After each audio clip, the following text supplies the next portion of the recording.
Hey everyone, and welcome to the Deep Dive. In this deep dive, we're going to be focusing on something that I know is super relevant to all of you out there, whether you're a nursing student or a faculty member, and that is breast anatomy and health. That's right. We're going to be pulling out the most important info from all of your resources and making it stick in your memory, and maybe even uncovering a few aha moments along the way. Yeah. I think there's always something more to learn when we do these deep dives into breast anatomy. I'm excited. So let's start with the basics. When I think about breast anatomy, my mind immediately goes to those anatomical diagrams. Could you walk us through the key structures? Like, we're looking at one right now. Absolutely. So picture a cross-section of the breast.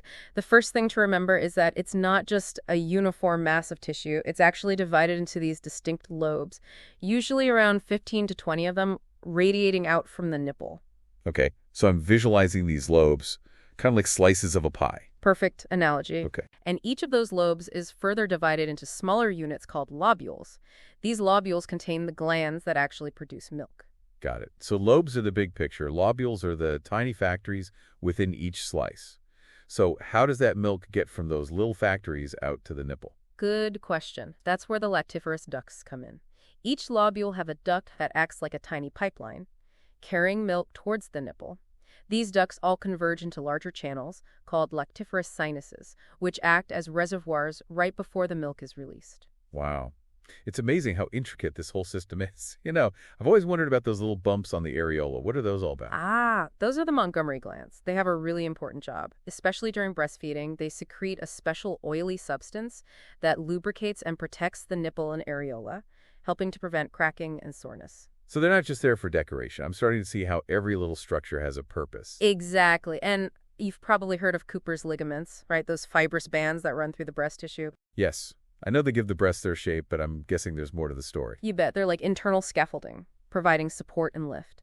But here's where it gets really important for nurses. These ligaments are affected by breast cancer. If a tumor develops, it can tug on those ligaments, causing dimpling or retraction of the skin. That's a visual cue we can't miss during an exam. I'm starting to appreciate all these little details. Speaking of surprising details, you mentioned something before we started recording about supernumerary nipples. Oh, yes. Prepared to be amazed. It all goes back to embryological development, you see. We all start with this milk line that runs along each side of our bodies, from the armpit down to the groin. Wait, so we could have potentially developed breasts on our armpits? Theoretically, yes. But in most cases, only the chest area develops into a breast. Sometimes, though, little remnants of that milk line persist, and that's how you get supernumerary nipples, basically. Extra nipples. That's wild. How common is that? I've never noticed anything like that on a patient. It's more common than you might think. Estimates suggest about 1 in 100 people have them. They're often small and easily mistaken for moles. So many people don't even realize they have them. So are they harmless? Or is it something that needs to be addressed? Most of the time, they're totally harmless. However, if a supernumerary nipple contains glandular tissue, it can actually change during hormonal cliffs, like puberty or pregnancy. And in very rare cases, it might be associated with other conditions. That's why a thorough assessment is so important. We need to be aware of all these possibilities. Exactly. A patient might come in worried about what they think is a mole, and it turns out to be a supernumerary nipple. Or they might have concerns about changes they've noticed in that area. As nurses, we need to be prepared to address all those situations. It's definitely more than just memorizing textbook diagrams. So let's talk about how breast tissue changes throughout a woman's life. I know hormones play a big role, but I'd love to get a clearer picture of what's considered normal versus something to be concerned about. It's a constantly changing landscape, from puberty to menopause and beyond. Those hormonal fluctuations have a huge impact on the field and composition of the breast tissue. This is where I think a lot of patients, and even some nurses, get nervous. Those hormonal changes can cause the breast to feel lumpy or bumpy, which can be scary if you don't know what's normal. Absolutely. That's why it's so important for nurses to understand what we call physiologic nodularity. These are normal, benign changes in breast texture, often related to the menstrual cycle. They might feel like small, mobile lumps or just a general thickening throughout the breast. So how do we reassure those patients who are freaking out about every little bump they feel? Education is key. We need to explain that these changes are completely normal and often tied to their cycle. Encourage them to become familiar with their own breasts so they can notice any new or unusual changes that stand out from their baseline. That makes a lot of sense. The more they know they're normal, the easier it is to spot something that's different. So when's the best time for women to do breast self-exams, considering these hormonal fluctuations? While breast self-exams can be done at any time, the ideal window for menstruating women is 5 to 7 days after their period starts. Hormonal influences are at their lowest then, so those physiologic lumps are less likely to be prominent. That's a helpful tip. Okay, let's shift gears a bit and talk about the axilla. I know it's not technically part of the breast, but it plays a big role in breast health. Can you remind us why? The axilla, or armpit, is more than just a sweat factory. It's a key player in the lymphatic system, which is like our body's internal defense network. Right. The lymph nodes, can you refresh our memory on how they're arranged in the axilla? Think of the axilla as a pyramid. You have lymph nodes clustered along the chest wall, around the axillary vein, and even behind muscles like the subscapularis. They're like little checkpoints filtering out harmful substances from the lymphatic fluid. And here's where the connection to breast health comes in, right? The axilla is the primary drainage site for lymph fluid from the breast. Exactly. So any cancerous cells from the breast are likely to spread to the axillary lymph nodes first. That's why examining the axilla is such a crucial part of any breast assessment. It's like checking the security cameras to see if anything suspicious is going on. Pop quiz. Which axillary nodes are easiest to feel during an exam? Ooh, I like this. Okay, think about where those nodes are clustered. The central nodes, right in the middle of the axilla, are the ones you're most likely to be able to palpate. That makes sense. They're the most accessible, especially when the patient's arm is relaxed. Now let's get real for a minute. Imagine a patient comes in worried about a breast lump.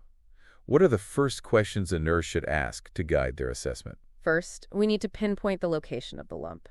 Ask the patient to describe where it is, either using quadrants like upper, outer, lower, inner, or the clock face method, where the nipple is the center of the clock. Got it. Creating a mental map. What else is important to ask? We need to understand the timeline. How long has this lump been there? Has it changed size or shape? Is it related to their menstrual cycle? And we can't forget about associated symptoms. Pain, nipple discharge, skin changes. All those clues matter. It's like we're piecing together a puzzle, right? Gathering all the evidence to figure out what's going on. And what about family history? Crucial, a strong family history of breast cancer, especially in first-degree relatives, significantly increases a woman's risk. And we also need to factor in other things like age at menarche, first birth, menopause, and any history of hormone use. So many factors to consider. I'm really starting to see why breast health is such a nuanced area. It truly is, and there's a lot of fear and misinformation out there, especially when it comes to breast pain and nipple discharge. I think that's a great place to pick up in part 2. We'll dive into those common anxieties and help you separate myth from reality. Sounds good to me. See you all in part 2 of this breast health deep dive. See ya! Welcome back to the deep dive. We're picking up right where we left off, exploring the fascinating world of breast health.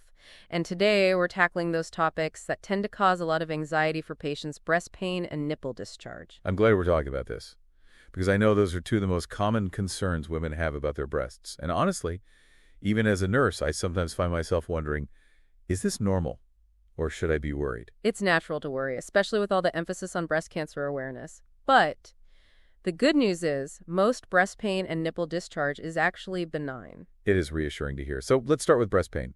What are some of the things nurses should keep in mind when assessing a patient who's experiencing breast pain? The first step is to gather a detailed history. Ask about the characteristics of the pain. Is it sharp or dull? Burning or aching? Constant or intermittent? Is it localized to one specific area or more diffuse? And importantly, does it seem to be related to their menstrual cycle? I could see how those details would help paint a clearer picture. It's like we're detectives gathering clues. Exactly. And based on those clues, we can often categorize breast pain into 2 main types: cyclic and non-cyclic. Right, we touched on those briefly in part 1, but let's break them down further. What exactly is cyclic breast pain, and what causes it? Cyclic breast pain, as the name suggests, follows a pattern that's linked to the menstrual cycle. It typically starts a few days or weeks before a woman's period, peaks right before or during her period, and then subsides afterward. So it's like clockwork, driven by those hormonal fluctuations. Exactly. Those shifting levels of estrogen and progesterone throughout the cycle are the main culprits behind cyclic breast pain. That makes sense. The breasts are preparing for a potential pregnancy, so they're more sensitive to those hormonal shifts. Precisely. Now, non-cyclic breast pain is a bit trickier. It's not related to the menstrual cycle, so it can pop up at any time, and it might be constant or come and go. So it's less predictable, which probably makes it more worrisome for patients. It definitely can be. And the causes of non-cyclic breast pain are more varied.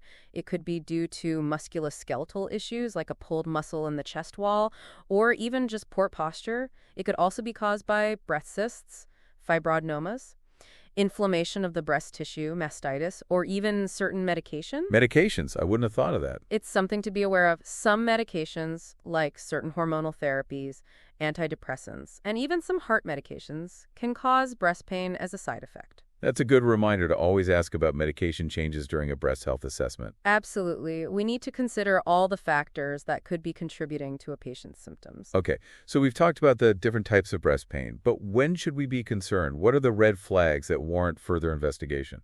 Pain that's severe, persistent, or progressively worsening is always a concern, especially if it's accompanied by other symptoms, like a new lump, skin changes, or nipple discharge. Those are definitely signs we can't ignore. Another red flag is pain that's localized to one specific spot, rather than diffuse tenderness throughout both breasts. Okay, so it's all about paying attention to the details and looking for those warning signs. Exactly. And if you have any doubts, it's always best to err on the side of caution and refer the patient for further evaluation. That's sound advice. Now, let's shift gears and talk about nipple discharge, which I know is another big concern for a lot of women. It's a topic that can be shrouded in mystery and fear, but it's important to demystify it and help our patients understand what's normal and what's not. So let's start with the basics. What is nipple discharge and what causes it? Nipple discharge is any fluid that comes out of the nipple, and it can vary in color, consistency, and amount. The causes can range from totally benign hormonal fluctuations to more serious conditions like infections or even breast cancer. That's quite a range. How do we know when to be concerned about nipple discharge? Like breast pain, there are certain red flags to look out for. Discharge that's bloody or serious, meaning it has a watery consistency, is always concerning, especially if it's spontaneous, meaning it happens without any squeezing or stimulation, or if it's coming from only one breast. Okay, those are some clear warning signs. Another red flag is discharge that's associated with a palpable lump or any other changes in the breast, like skin dimpling or nipple retraction. So it's all about connecting the dots and looking for patterns. Precisely. We also need to consider the patient's age. Nipple discharge in women over 40 is generally considered more concerning than in younger women. That makes sense. The risk of breast cancer increases with age. Exactly. Now let's talk about some of the specific types of nipple discharge and what they might indicate. That would be helpful. I remember learning about different types of discharge in nursing school, but it can be hard to keep them all straight. It definitely can be. So let's start with milky discharge, which is also known as galactorrhea. I remember that one. It literally looks and feels like milk. Exactly. Galactorrhea is most commonly caused by an overproduction of prolactin, a hormone that stimulates milk production. So it's not always related to pregnancy or breastfeeding. Not necessarily. There are other conditions that can lead to hyperprolactinemia, like pituitary tumors, hyperthyroidism, and certain medications. That's why a thorough medical history is so important. We need to understand the whole picture. Absolutely. Now, let's talk about clear, yellow, or green discharge. This type of discharge is often due to a benign condition called mammary duct ectasia. Mammary duct ectasia. That sounds a bit intimidating. What exactly is it? It's a condition where the milk ducts beneath the nipple become widened and filled with fluid. This can sometimes lead to inflammation and blockage, causing the discharge. Is it painful?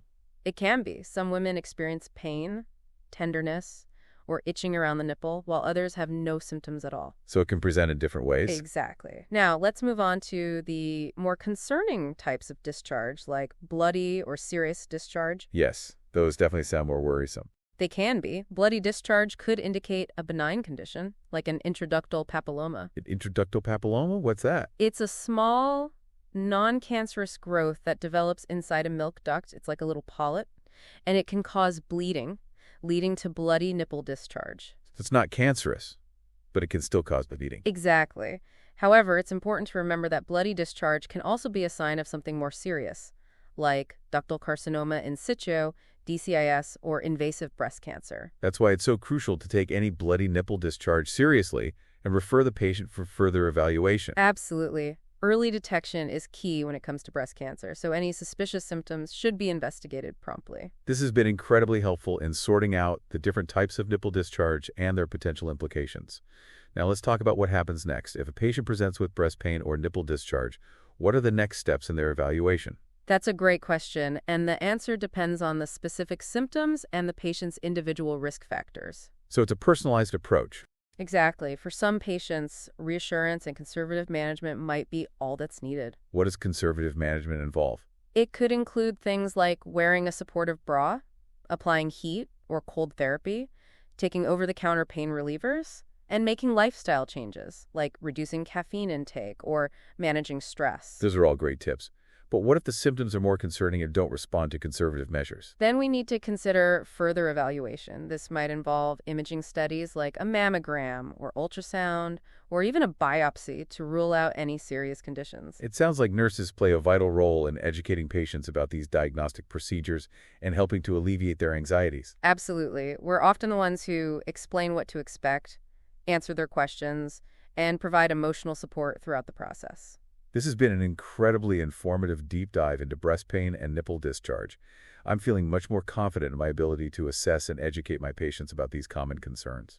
I'm glad to hear that. Remember, knowledge is power, and the more we understand about breast health, the better equipped we are to provide compassionate and effective care to our patients. Couldn't have said it better myself.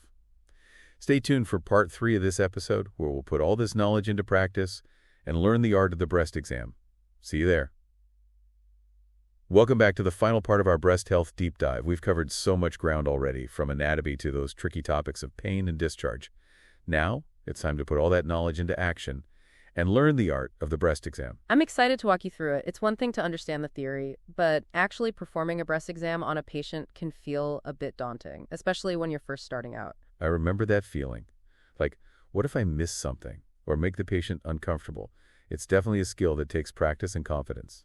Absolutely. But once you get the hang of it, it becomes second nature, and it's such a valuable tool for early detection. So let's break it down step by step. First things first, set the stage for a successful exam. You want the room to be private, warm, and well lit, and have all your supplies ready: gloves, gown, and a small pillow to place under the patient's shoulder for comfort. It's amazing how those little things can make such a difference for the patient. They really do, and the most important tool you have isn't something you can find on a supply cart. It's clear communication. Talk to your patient throughout the exam, explain what you're doing, why it's important, and answer any questions they have. That's so key. It puts the patient at ease and makes them feel like an active participant in their own care. Okay, let's get to the actual exam. We'll break it down into 2 main parts: inspection and palpation. What are we looking for during the inspection part? Think of inspection as a visual treasure hunt. We're scanning the breasts for any subtle clues that might point to a problem. Start with the patient sitting comfortably, arms at their sides. Look at the size, shape, and symmetry of the breasts. Are they roughly equal in size? Is there any redness, swelling, or dimpling of the skin? I'm picturing those Cooper's ligaments being pulled inward, creating that characteristic dimpling we talked about earlier. Exactly. That's a classic sign. But it's important to remember that dimpling can also be caused by other conditions, like fat necrosis or infection. So we're gathering information, not jumping to conclusions. Makes sense. What about the nipples? Anything specific we should be looking for there? Definitely. Note the size, shape, and direction of the nipples. Are they inverted or retracted? Is there any discharge, redness, or scaling? We're looking for anything that deviates from what's considered normal. It's like creating a mental snapshot of what the breasts look like at rest. Okay, on to palpation, the hands-on part. What's the best position for the patient during this part of the exam? Have the patient lie down and raise the arm on the side you're examining above their head. This helps to spread the breast tissue more evenly over the chest wall, making it easier to feel for any glumps. I remember learning different palpation techniques in nursing school. Vertical strip, circular. Do you have a preferred method? I find the vertical strip pattern to be the most thorough. Imagine dividing the breast into vertical strips, like you're mowing a lawn. Starting at the clavicle, work your way down to the bra line, using the pads of your 3 middle fingers to gently palpate each strip. Okay, I'm visualizing that. So straight up and down, using small circular motions. Exactly. And don't forget to vary the pressure as you do. Light pressure for the superficial tissues, medium pressure for the middle layers, and then firmer pressure to feel the deeper tissues. We're really trying to get a sense of the entire breast, from the surface all the way down the chest wall. That's the goal. As you're palpating, pay attention to the consistency of the breast tissue. Is it soft, firm, lumpy? Are there any areas of tenderness? Document everything you feel. So let's say we do find a lump. How do we describe it in a way that's clear and helpful for other healthcare providers? That's where those clinical reasoning skills come in. You want to document the lump's location, size, shape, consistency, and mobility. For location, we can use either the quadrant method or the clock face, right? Exactly. Size can be estimated in centimeters, or you can compare it to common objects like a pea, a marble, a grape. That helps to paint a picture for anyone reading the chart. And how about shape and consistency? Shape can be round, oval, irregular, whatever you feel. And consistency describes how the lump feels soft, firm, hard, rubbery. And mobility tells us if it moves freely or is stuck to the surrounding tissues. You got it. All those details help us determine whether a lump is more likely to be benign or something that needs further investigation. This is so helpful. I'm feeling a lot more confident about doing a thorough and accurate breast exam. Remember, practice makes perfect. The more you do it, the more comfortable you'll become. And never hesitate to ask for help or guidance from a more experienced colleague if you're ever unsure about something. That's great advice. This whole deep dive has been fantastic. I feel like I've learned so much, and I'm definitely going to be able to apply this knowledge to my practice right away. That's what it's all about, empowering nurses to provide the best possible care to their patients. Remember, when it comes to breast health, knowledge is power, early detection is key, and we're all in this together. Couldn't have said it better myself. Thanks for joining us on this deep dive into breast anatomy and health. Until next time, keep learning, keep asking questions, and keep advocating for your patients. Superior CA.